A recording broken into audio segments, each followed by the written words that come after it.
Patriots of era, Protestants and Catholics, Loyalists and Nationalists.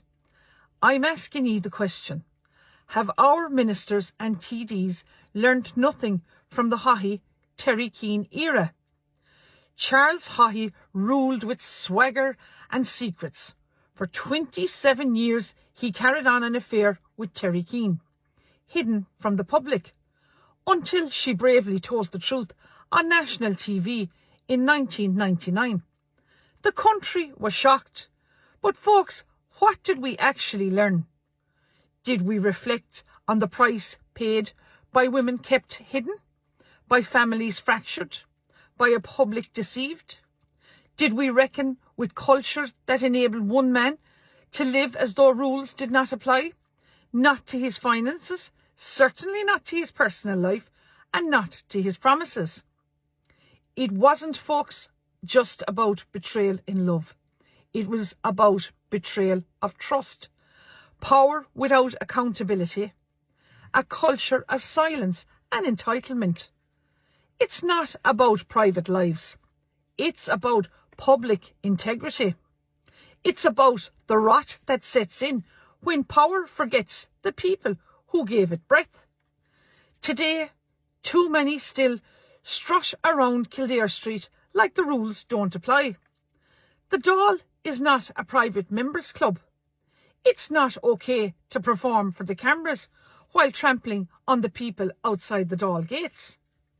We remember the past not to dwell, but to demand better.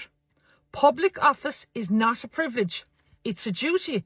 It's time our so-called leaders acted like it. Because it's not all right to prance around the plinth in tailored suits and moral indifference. It's not all right to perform empathy for the cameras while trampling the Constitution behind closed doors. It's not all right to sneer at the people outside the gates or to treat the Dáil, like I said, a private members club, where favours, secrets and arrogance trade places over coffee and whispers. We are not here to relieve the ghosts of Haughey and Terry Keane, but we remember because memory warns. The question is simple. When will our ministers and TDs start living like they serve the people and stop behaving like they own them? And now, a generation later, walk down Kildare Street, look around Leinster House and ask yourself, have they learned? The election fraud in Kerry, the truth is coming out. I was right all along about the election rigging in Kerry, and now the truth is finally breaking through. We saw there yesterday Senator Michael Kennelly, a sitting member of the Seanad and a fellow Kerry native, has bravely called for a full and transparent investigation into confirmed election fraud during the June 2024 elections. He revealed under the Seanad privilege that a man was caught on CCTV impersonating a voter at a Kinmare polling station, works for none other than the Healy Ray plant hire company. The courts were told that this man was just a farmer and contractor. His employer was deliberately kept hidden. Why? What were they afraid of, folks? As many of you know already, I have brought a High Court case against election irregularities in Kerry, specifically focusing on what occurred at Turin-Cahill polling station.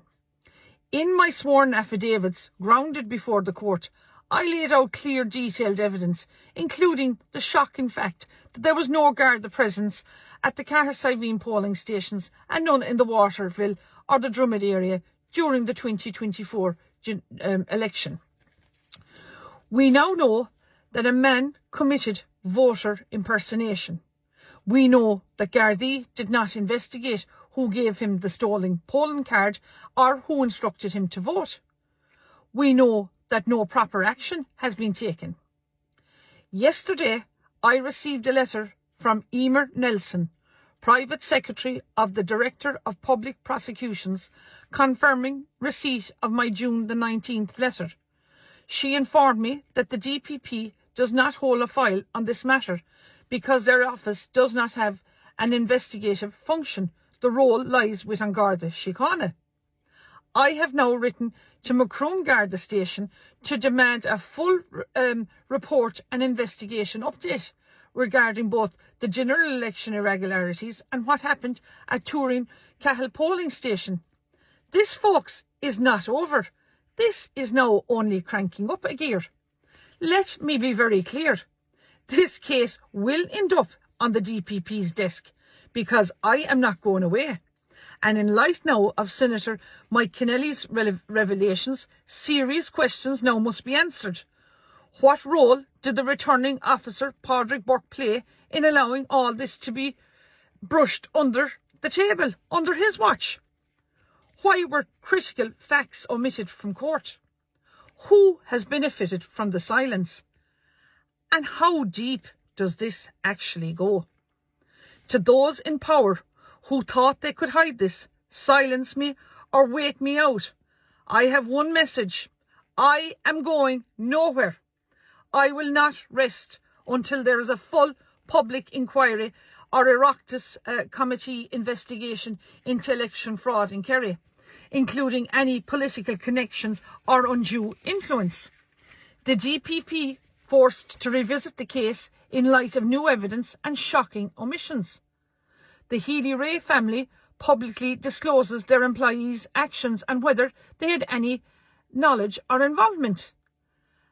And the CCTV footage and court records are to be made public under the Freedom of Information or in the national interest.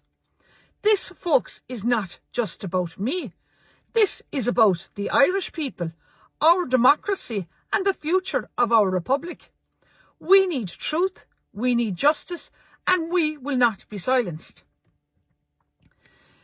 Captain Ciarán Kelly breaks silence and demands justice over alleged serial killer in Garda ranks. Captain Ciarán Kelly, a courageous whistleblower, has now come forward with shocking allegations that could shake the foundations of justice in Ireland. He claims that a Garda based in Dungarvan is in fact a dangerous serial killer and is urgently calling on Minister for Justice Jim O'Callaghan to immediately investigate the unexplained and tragic deaths of teenagers and young men across Waterford. Kelly is unwavering in his belief that justice has been gravely denied. He says he can no longer stay silent about the devastating loss of young lives, including Pat Hayes and his son, and so many others whose deaths remain cloaked in silence, fear and unanswered questions. He points to serious inconsistencies in the official Garda narrative, particularly in the timeline of Garda Moore's arrival and the moment of Pat Hayes' death. These discrepancies, he insists, are not minor oversights, but alarming red flags that demand a full, transparent and independent investigation. There is no longer about suspicion in this. This is about justice, Kelly says. These were someone's sons, someone's brothers, someone's friends. Their lives mattered. Their deaths deserve the truth. Grief-stricken families, weary of silence, deserves more than vague reports and unconvincing explanations. They deserve answers. They deserve justice. And Captain Kelly is determined to ensure that their voices are finally heard, no matter the cost. Now, how in the name of God is this fair? Minister of State Michael Healy-Rae has officially confirmed on the Shannon and Dáil record that forest farmers will not receive any grant payment up front. Now, let that sink in. He stated clearly that the work must be carried out by the forest farmer. The trees must be planted and nurtured for several years. Only then, after inspections and delays, will they receive the final payment. In the meantime, what happens?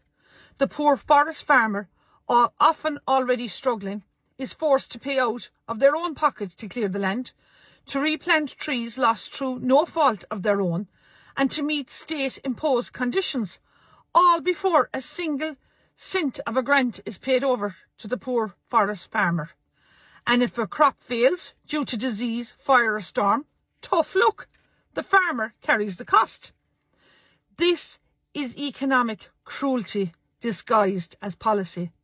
These are hard-working rural Irish men and women being pushed to the brink while the state drags its feet, all under the illusion of support. Is this another quiet land grab, I ask? Strip forest farmers of their means, bury them in bureaucracy and bullshit and red tape, and pick the land off them when they collapse under the financial strain. This is not just unfair. It, I believe, is immoral, unsustainable, and un-Irish.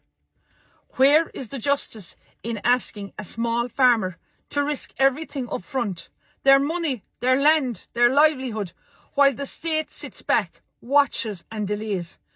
We stand with our forest farmers. We demand immediate reform and upfront grant support. And we say loudly, enough is enough. Folks, the Dáil may be gone on holidays for 3 months, but the problems they leave behind are growing worse by the day. There's no summer break for families stuck in emergency accommodation.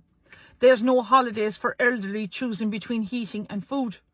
There's no sunshine escape for the homeless, child with special needs, left waiting on a basic right to education and care.